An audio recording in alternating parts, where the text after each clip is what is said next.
السلام علیکم. اس سے پہلے کا جو ویڈیو تھا اس میں ہم بنو امیہ کے زوال کے اسباب کا مطالعہ کر رہے تھے. تو پہلا جو سبب ہم نے یہ بتایا تھا بنو امیہ کے زوال کے بارے میں کہ بنو امیہ میں جو بعد میں جو خلفاء جو مقرر ہوئے وہ شروع میں جو خلفاء تھے ان کی طرح نہیں تھے.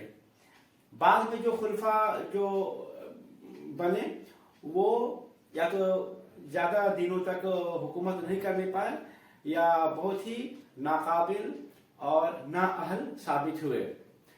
آج ہم کچھ اور دیگر اسباب کے اوپر ہم نظر ڈالیں گے کہ کن وجوہات سے امیہ خلافت کا جو ہے زوال ہوا. حسین ابن علی کا جب کربلا کے میدان میں شہادت ہو گیا تو یہ بنو امیہ کے لوگوں کے ہی ہاتھوں سے امام حسین شہید ہوئے تھے. تو امام حسین رضی اللہ عنہ کی شہادت سے پورے عالم اسلام میں جو ہے ایک بے چینی سی پیدا ہو گئی تھی.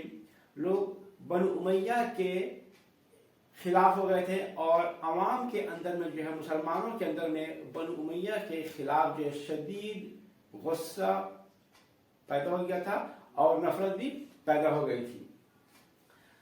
اس کے بعد پھر جب عبداللہ بن زبیر رضی اللہ عنہ کا مکہ میں جب ان کا قتل کر دیا گیا حجاج بن یوسف کے ذریعہ سے تو اس سے بھی جو ہے مکہ مدینہ اور دیگر علاقوں کے مسلمانوں کے اندر میں جو ہے اور مزید جو ہے بنو امیہ حکومت کے خلاف جو ہے غصہ میں اور نفرت میں جو ہے اضافہ ہو گیا.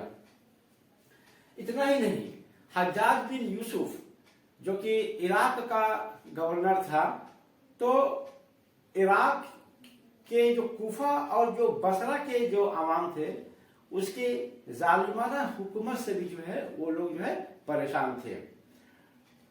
حجاج بن یوسف کوفہ اور بصرہ کے لوگوں کو جو ہے جمع کر کے ان کو دھمکی دیا کہ اگر تم لوگ ایران میں محلب بن صفرہ کی قیادت میں خوارج کا مقابلہ کرنے کے لیے ان کے فوج کے ساتھ اگر نہیں جاؤ گے تو تم لوگوں کو جو ہے قتل کر دیا جائے گا. تو کوفہ اور بصرہ کے لوگوں کو زبردستی حجاج بن یوسف نے خوارج کے فتنہ کے سرکوبی کے لیے جو ہے کوفہ اور بصرہ کے لوگوں کو جو ہے بھیجا. تو کہنے کا مطلب ہے کہ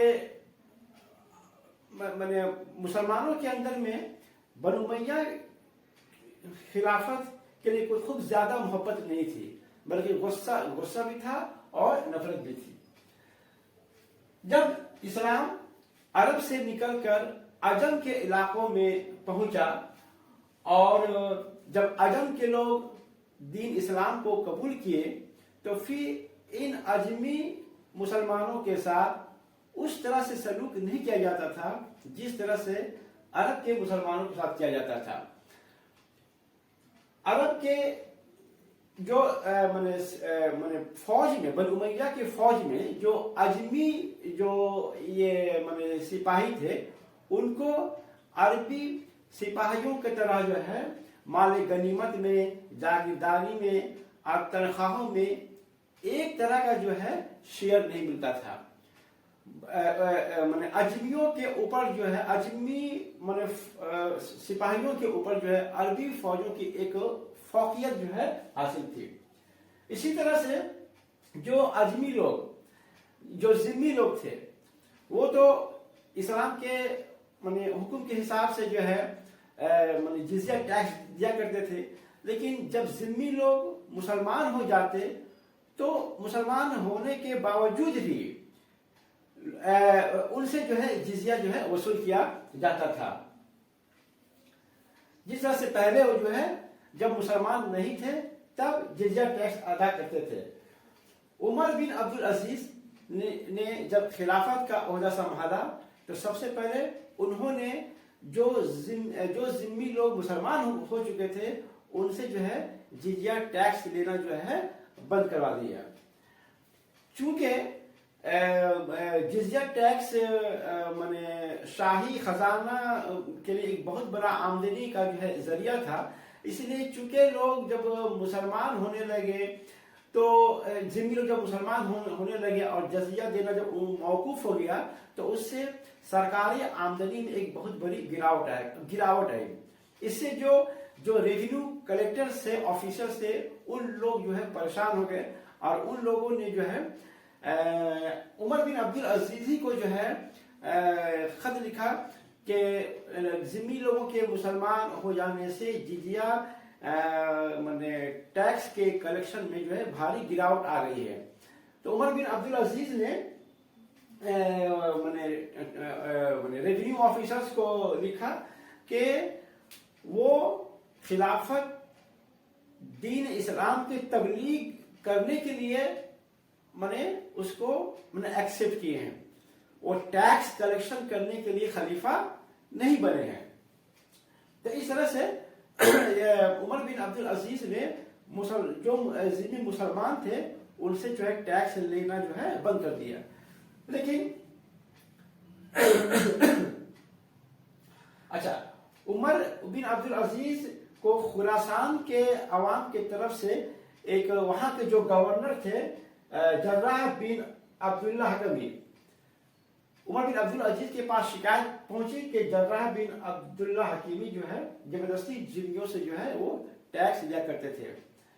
تو جراح بن عبداللہ حکیمی کو عمر بن عبدالعزیز نے منع کر دیا کہ جو مسلمان نماز پڑھتے ہیں ان سے جزیہ ٹیکس نہیں لی جائے گی.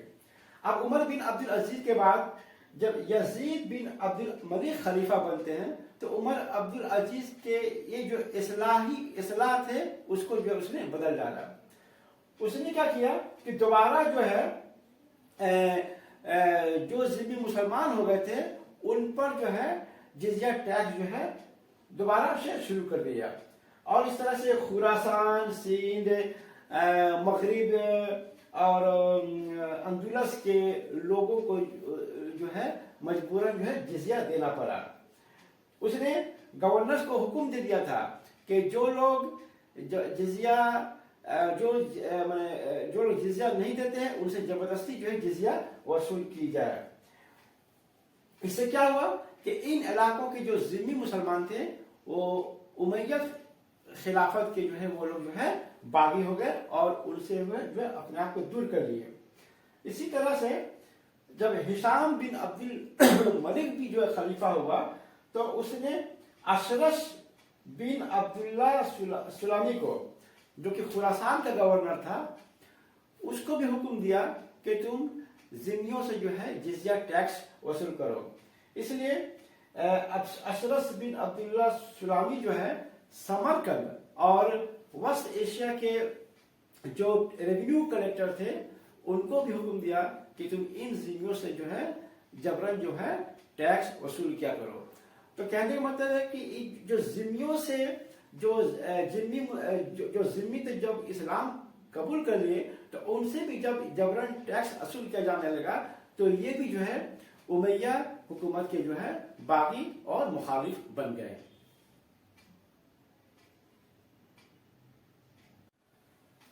اموی خلافت کے زوال کی سب سے بڑی وجہ تھی عباسی تحریک اور شیعہ تحریک. پورے اموی خلافت کے دوران پوری مملکت میں دو تحریکیں جو ہیں متوازی طور پر اور ایک دوسرے کے ساتھ مل کر کام کر رہی تھی. ایک عباسی تحریک اور دوسرا جو ہے شیعہ تحریک. ان دونوں تحریکوں کا مقصد یہی تھا کہ کس طرح سے اموی خلافت کا معزول کیا جائے اور اس کی جگہ پر ہاشمیوں کی خلافت قائم ہو. اور ان لوگوں نے جو لاہمت اختیار کیا تھا یا جو طریقہ اختیار کیا تھا وہ کوئی جنگ و جدال کا طریقہ نہیں تھا، بلکہ یہ لوگ خفیہ سازشوں اور تدبیروں کے ذریعے جو ہے اپنے مشن کو حاصل کرنے میں لگے ہوئے تھے. اور ان دونوں ہی تحریکوں کے جو متقدین تھے یا اس کے جو ایکٹیویسٹ اور مشنریز تھے وہ پورے اموی مملکت میں ہر جگہ پھیلے ہوئے تھے، خاص کر کے عراق اور خراسان۔ عراق اور خراسان ہی جو ہے مین جگہ ہے جہاں پر تمام کامیں جو ہے انجام پا رہی تھی۔ اس کے علاوہ یمن، حجاز، مصر وغیرہ میں بھی یہ سب کامیں جو ہے چل رہی تھی۔ اچھا، ان دونوں تحریکوں کے جو لیڈر تھے یا جو قائدین تھے وہ عوام کو یہی بتلا رہے تھے کہ بنی امیہ کی جو خلافت ہے وہ ایک ناجائز خلافت ہے، خلافت کے اصل حقدار ہاشمیوں کو حاصل ہے، اس لیے تم لوگ جو ہے کوشش کرو کہ کسی طرح سے جو ہے اموی خلافت کو جو ہے گرایا جائے۔ تو اس طرح سے دو تحریکیں جو ہے آپس میں کام کر رہی تھی اور متوازی طور پر کام کر رہی تھی، لیکن پھر آخر عباسی تحریک جو ہے شیعہ تحریک پر جو ہے غالب ہوا۔ اب ہم دیکھتے ہیں کہ کس طرح سے یہ دونوں تحریکیں جو ہے کام کر رہی تھی۔ زید ابن علی کا خروج، یعنی ریوولٹ آف زید ابن علی۔ سب سے پہلے جانتے ہیں کہ زید ابن علی ہے کون؟ زید امام حسین رضی اللہ عنہ کے پوتا ہے۔ تو زید ابن علی کا یہ جو ہے لیمیج ہے، نسب ہے۔ تو حضرت علی رضی اللہ عنہ جو کہ خلیفہ تھے اور حضرت فاطمہ رضی اللہ عنہ سے جو ہے دو لڑکے تھے، ایک امام حسن رضی اللہ عنہ اور دوسرا امام حسین رضی اللہ عنہ۔ امام حسین رضی اللہ عنہ کے ایک صاحبزادہ کا نام تھا علی، جنہیں زین العابدین بھی کہا جاتا ہے۔ زین العابدین کے لڑکا ہے زید ابن علی، اور ان کا لائف اسپین ہے 695 سے 740 AD۔ اور زید ابن علی کے ایک لڑکا ہے، ان کا نام ہے یحییٰ بن زید۔ تو ہشام جو خلیفہ تھے بنی امیہ کے، ہشام بن عبد الملک، تو ان کے دور خلافت میں زید ابن علی نے جو ہے خروج کیا۔ یہ کوفہ پہنچ گئے۔ کوفہ پہنچنے کے بعد وہاں گھر گھر لوگوں سے جا کر جو ہے نا خفیہ طریقے سے سب کو بیعت کرایا۔ اچھا، اور اس طرح سے قریب 15,000 لوگ جو ہے ان کے گروہ میں جو ہے شامل ہو گئے، اور 15,000 لوگ ان کے متقدین ہو گئے۔ اب اس کے بعد زید ابن علی نے جو ہے خروج کیا، بغاوت کیا۔ اس وقت عراق کے جو گورنر تھے یوسف ابن عمر ثقفی، ان کو جب معلوم ہوا کہ زید ابن علی لوگوں سے جو ہے اپنی خلافت کا بیعت لے رہے ہیں، تو انہوں نے ایک لشکر کو مرتب کیا اور زید ابن علی کے مقابلے میں جو ہے نکل پڑے۔ میدان میں جنگ ہوتی ہے، لیکن جنگ کے دوران کوفہ کے جو لوگ تھے بیشتر آدمی زید ابن علی کو جو ہے میدان جنگ میں تنہا چھوڑ دیا۔ صرف 220 لوگوں کو لے کر جو ہے زید ابن علی یوسف ابن عمر ثقفی کے فوج سے مقابلہ کیے۔ اس مقابلے میں مخالف جو لشکر تھا اس کا ایک تیر زید ابن علی کے سر میں آ کر جو ہے چوب جاتا ہے اور اسی سے ان کے موت واقع ہو جاتی ہے۔ اس طرح زید ابن علی کا یہ جو خروج تھا وہ ایک طرح سے ناکامیاب ہو گیا۔ کہا جاتا ہے کہ امام ابو حنیفہ نے زید ابن علی کے خروج کو جو ہے جائز کہا، اور لوگوں سے بھی اپیل کی تھی کہ زید ابن علی کے ریوولٹ میں جو ہے امیہ حکومت کے خلاف جو ہے شامل ہو جائے۔ زید ابن علی کا سر جو ہے پھر کٹوا کر خلیفہ ہشام کے پاس بھیجوا دیا گیا، اور ان کے جسم کو جو ہے سولی پر لٹکا دیا گیا، جو قریب 3 سال تک سولی پر جو ہے ان کا لاش جو ہے جھولتا رہا۔ پھر ہشام کے بعد جو ان کا جانشین ہوا ولید یعنی ولید بن یزید، اس کے حکم سے پھر زید ابن علی کے لاش کو جو ہے جلوا دیا گیا۔ اب زید ابن علی کے بعد ان کا جو لڑکا تھا یحییٰ ابن زید، وہ جو ہے ڈر سے کوفہ سے خراسان بھاگ گیا، اور خراسان میں جا کر جو ہے اپنے باپ کے قتل کا جو ہے بدلہ لینے کے لیے وہ بھی جو ہے بغاوت جو ہے شروع کر دیا۔ تو اس وقت وہ جو ہے خراسان کے گورنر تھے نصر بن سیار. تو اس نے بھی جو ہے فوج لے کر یحییٰ بن زید کے خلاف جو ہے میدان جنگ میں پہنچ گئے اور افغانستان کے جوزان علاقہ میں جو ہے پھر جو ہے یحییٰ بن زید جو ہے ٹھیک اسی طرح سے اس کا باپ کا انتقال ہوا تھا تیر کے لگنے سے، اسی طرح سے اس جنگ کے میدان میں بھی ایک تیر یحییٰ ابن زید کے سر پر آ کر لگتی ہے اور جس سے وہ فوت ہو جاتے ہیں.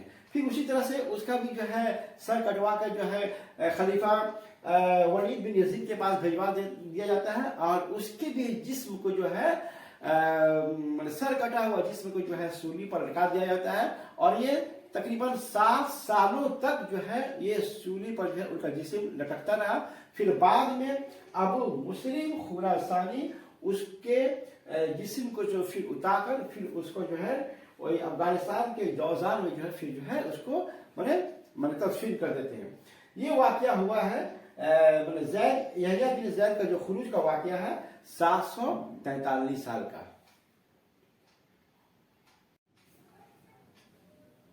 اب یہاں پر آپ 2 الگ الگ متوازی نسب نامہ دیکھ سکتے ہیں، ایک ہے رائٹ میں ایک ہے لیفٹ میں. عبد المطلب جو کہ ہمارے پروفیٹ حضور صلی اللہ علیہ وسلم کے دادا تھے، ان کا بیٹا کا نام تھا عباس جو کہ حضور صلی اللہ علیہ وسلم کے چچا ہوئے. عباس رضی اللہ عنہ کے لڑکا کا نام ہے عبداللہ ابن عباس رضی اللہ عنہ. ان کے لڑکا کا نام ہے علی ابن عبداللہ. ان کے لڑکے کا نام ہے محمد ابن علی جنہیں محمد امام بھی کہا جاتا ہے.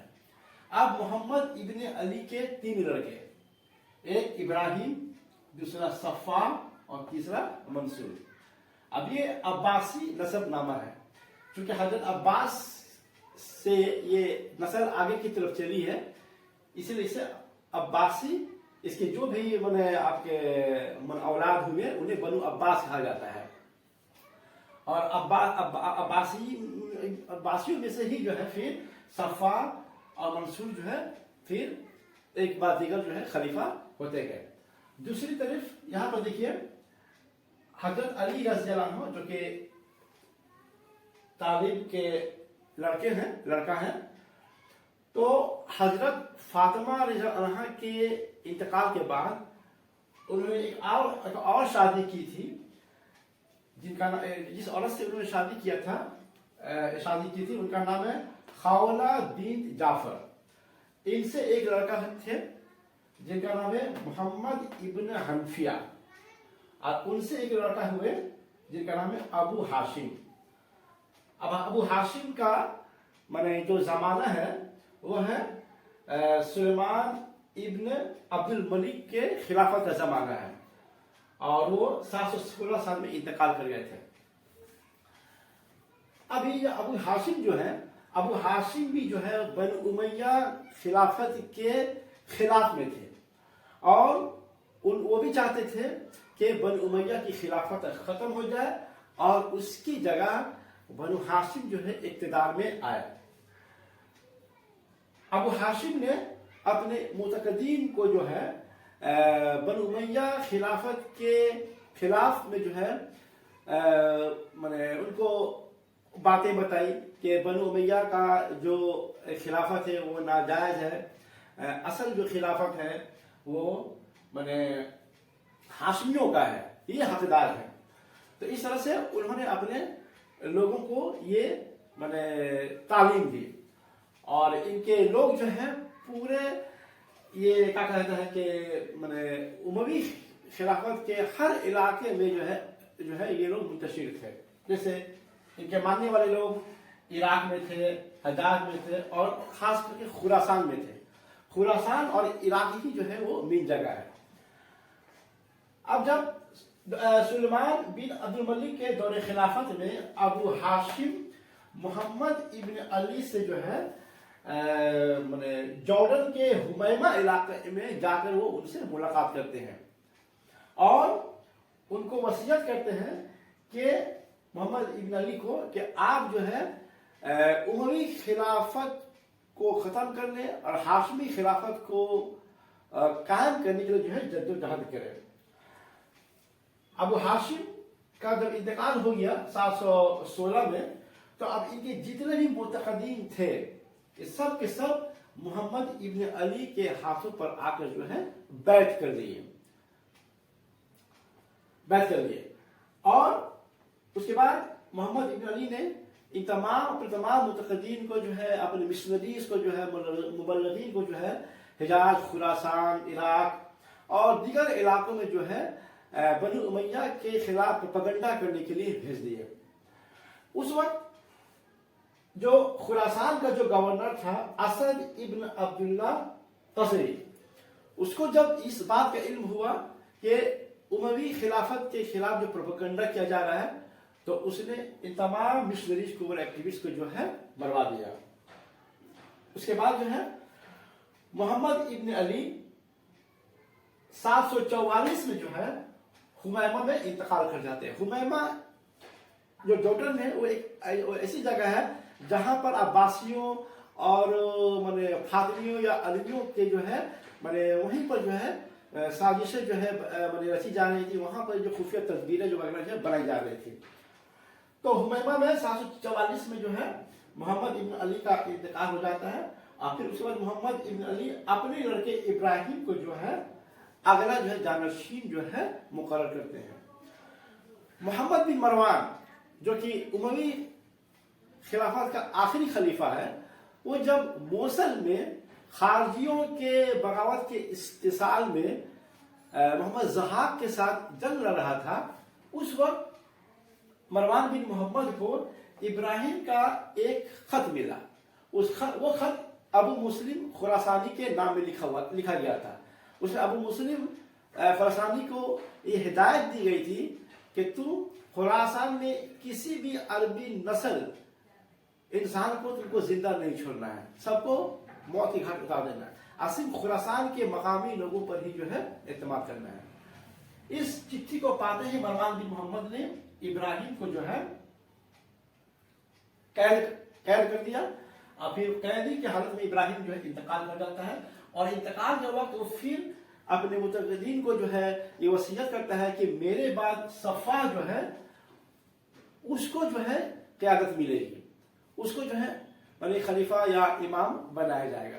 تو پھر یہی ہوا کہ جب پھر جنگ زاب کے کنارے جب مروان بن محمد کو جب شکست ہو جاتی ہے، اور پھر مصر میں جو ہے مروان بن محمد جو ہے قتل کر دیا جاتا ہے، اور اس طرح سے اموی خلافت ختم ہو جاتی ہے، تو پھر اس کے بعد سبھی لوگ جو ہے صفا کے ہاتھوں پر جو ہے بیعت قبول کرتے ہیں اور پہلا عباسی خلیفہ مقرر ہوتے ہیں، اور اس طرح سے اموی خلافت جو ہے ختم ہو جاتی ہے۔